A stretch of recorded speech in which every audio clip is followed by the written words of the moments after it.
Mesdames, Mademoiselles et Messieurs, bienvenue sur le journal de ce jour.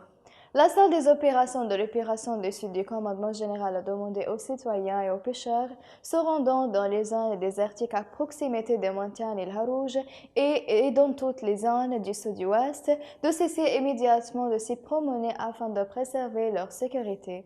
La demande de la Chambre est intervenue dans une déclaration publiée par le porte-parole du commandement général, le général de division Ahmed El-Masmari, sur sa page Facebook concernant les opérations de traque des restes des gangs terroristes.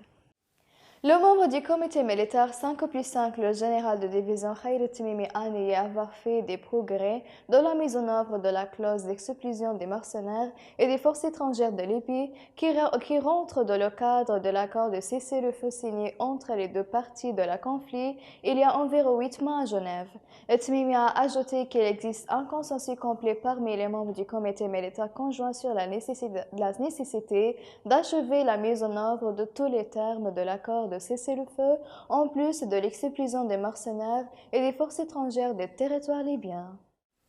Le premier vice-premier ministre, M. Hussein Atiyah El-Gatrani, a rencontré un certain nombre de membres de la Chambre des représentants dans la province de Barga en présence du sous-secrétaire du ministère de l'Intérieur du gouvernement d'unité nationale.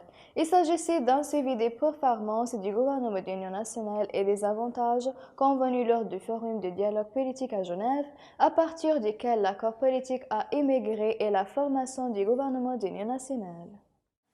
La ministre d'État à la condition féminine, Mme Houriya Tormal, a rencontré l'ambassadeur de la République de Finlande en Libye et la représentante de l'Organisation des Nations Unies pour les femmes pour discuter des questions liées à la participation des femmes au processus décisionnel et de paix. Pour sa part, l'ambassadeur de la République de Finlande, ministre d'organes de cette fonction, a appelé à la nécessité de soutenir les femmes dans leur candidature aux prochaines élections.